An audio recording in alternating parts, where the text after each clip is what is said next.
Assalamualaikum warahmatullahi wabarakatuh. Berjumpa lagi dengan Ibu Zuriah pada pembelajaran jarak jauh Pendidikan Agama Islam kelas 4. Anak-anakku, siswa-siswi SDN Karang Tengah 7, hari ini kita akan belajar tentang bersih itu sehat.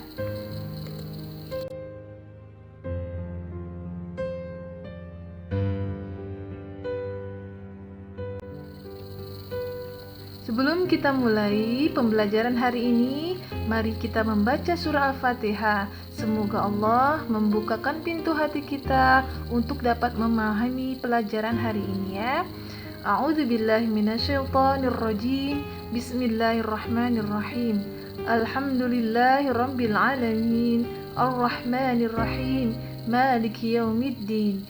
Iyyaka na'budu wa iyyaka nasta'in. اهدنا الصراط المستقيم صراط الذين أنعمت عليهم غير المغضوب عليهم ولا الضالين آمين.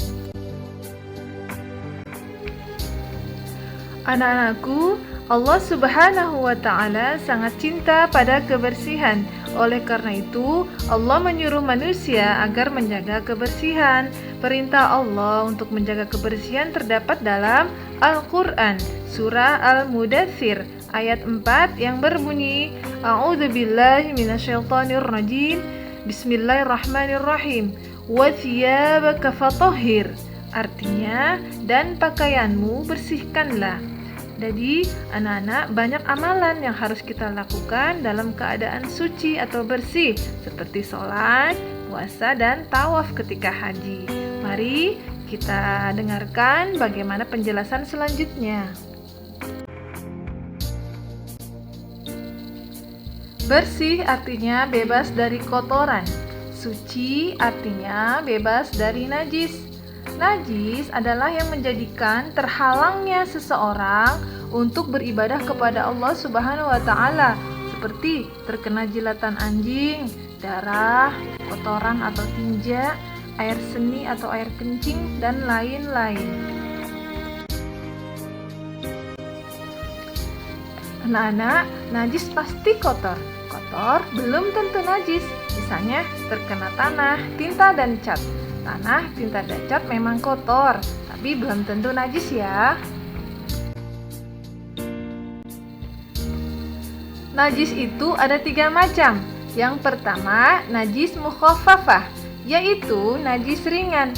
Contohnya, air kencing bayi laki-laki yang belum makan apa-apa, kecuali ASI. Cara membersihkannya adalah bekas air kencing itu diperciki air bersih sebanyak 3 kali, maka najisnya sudah hilang.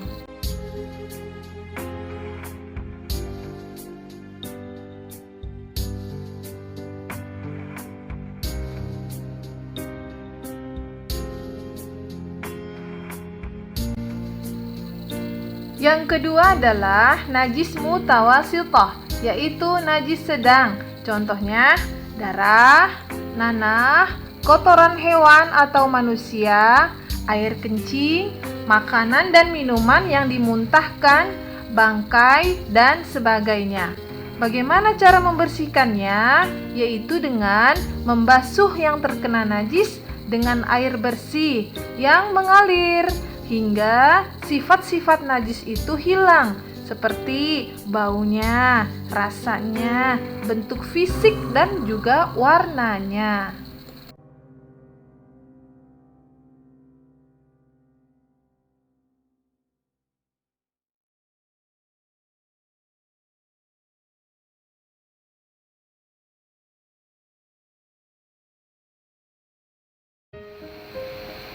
Yang ketiga adalah najis mughaladzah, yaitu najis berat.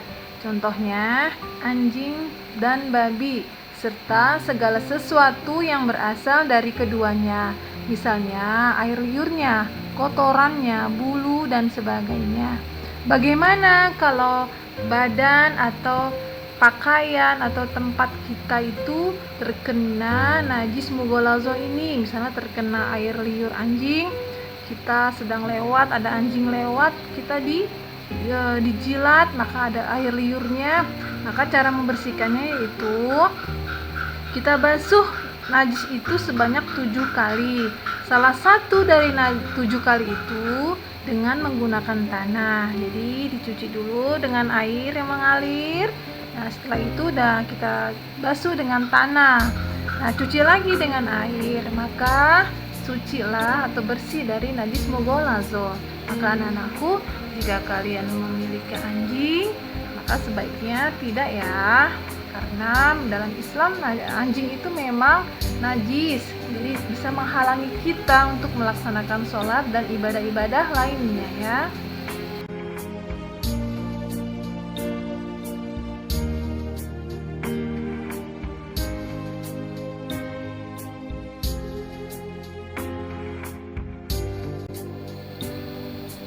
Anak-anakku, selain kita dianjurkan untuk bersih dari najis, kita juga harus bersih dari hadas. Hadas, apakah hadas itu? Hadas adalah keadaan sedang tidak suci. Hadas terbagi dua, yaitu hadas kecil dan hadas besar. Hadas kecil contohnya buang air kecil dan besar, dan buang angin atau kentut yang menyebabkan batal wudhu. Cara menghilangkannya yaitu dengan dicuci dengan air bersih lalu melakukan wudhu. Jadi jika kita buang air besar atau kecil, kita cebok dulu, dibersihkan dulu baru bisa wudhu. Tapi kalau kentut tidak perlu dicuci, maka langsung wudhu. Jadi hadas kecilnya hilang setelah kita melakukan wudhu. Hadas besar contohnya mimpi basah bagi laki-laki dan keluar darah haid bagi perempuan.